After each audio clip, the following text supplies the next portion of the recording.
Siapa gua? Untuk apa gua ada di tempat ini? Mencari kesenangan? Atau sebagian dari pelarian?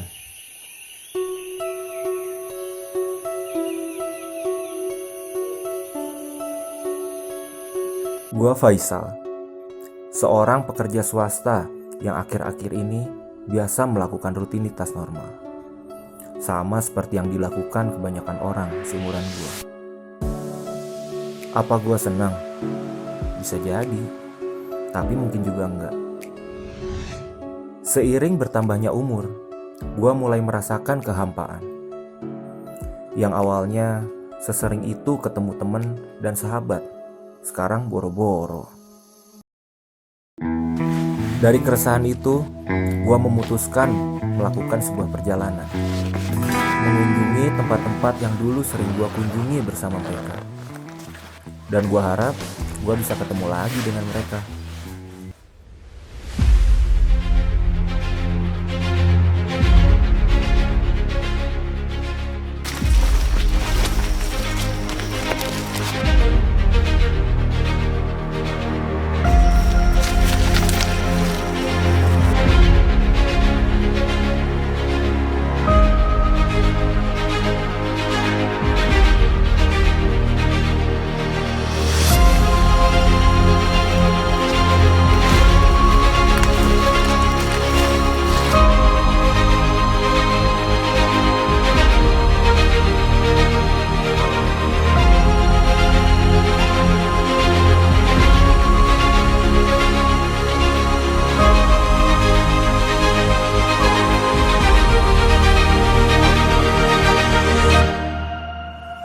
Yo, semangat pagi, salam lestari.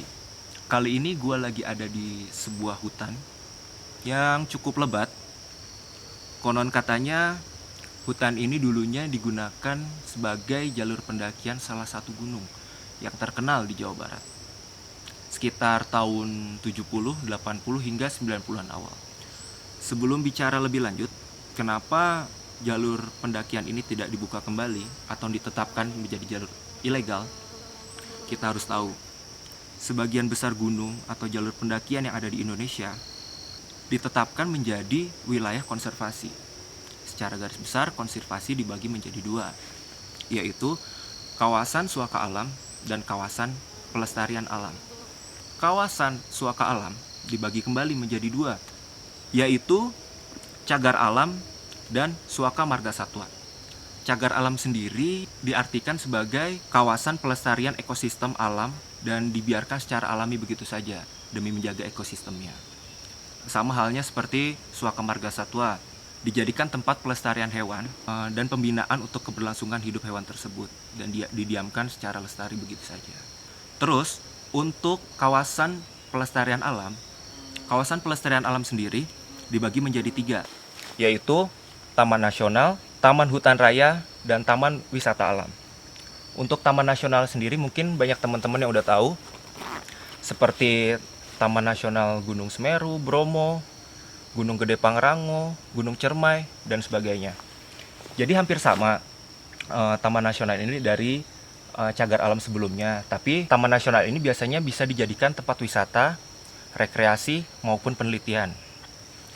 Terus untuk Taman Hutan Raya ini mirip-mirip seperti Taman Raya Cibodas ataupun Kebun Raya Bogor.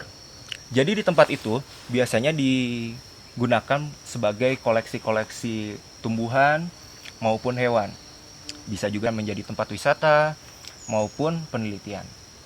Terus sudah jelas kalau yang terakhir, Taman Wisata Alam. Taman Wisata Alam ya seperti curug-curug yang sering kita kunjungi, atau yang lebih familiar tempat-tempat rekreasi alam. Jadi kembali lagi, kenapa hutan ini ditetapkan menjadi status ilegal?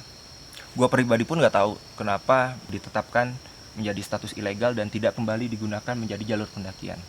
Banyak faktornya, bisa jadi karena mungkin medan yang cukup ekstrim dan dari masalah perizinan yang tadi. Jadi semakin tinggi tingkatan kawasan konservasi, semakin minimnya dijadikan tempat wisata atau tempat umum bagi wisatawan atau penduduk sekitar. Ya, jadi sebijak mungkin kita bermain ke alam dan harus tahu bahwa kawasan itu menjadi kawasan konservasi atau tidak. Sebagai contoh, ada salah satu gunung yang ada di Jawa Barat itu Gunung Papandayan. Gunung Papandayan itu menjadi tempat wisata alam maupun wilayah konservasi yang tidak boleh didatangi oleh pengunjung umum. Jadi dalam satu kawasan itu bisa menjadi dua tingkatan, yaitu kawasan konservasi yang tidak boleh dikunjungi dan wisata yang boleh dikunjungi. Jadi kita harus bijak mungkin bermain ke alam. Harus tahu tahapan-tahapan konservasi yang tadi. Ya, mungkin gue juga nggak akan lama di sini karena di depan sana ada lembah. Dan biasanya lembah itu digunakan sebagai tempat minum hewan atau binatang-binatang nocturnal. Karena cukup berbahaya, gue nggak lanjut ke sana. Gue akan observasi atau keliling-keliling di hutan sekitar sini. Makasih yang udah nonton. Koreksi jika gue salah. Mari kita jalan lagi. Semangat pagi. Salam lestari. Ada kalanya kita butuh tempat sepi untuk sekedar merenung dan menikmati secangkir kopi. Mungkin salah satu opsinya adalah hutan. Tapi kita pun perlu bijak menginjakan kaki di sini. Tahu batasan-batasan wilayah yang boleh atau tidak kita singgahi, serta menjaga kelestarian alam dimanapun kita berada. Dan itu dimulai dari diri sendiri.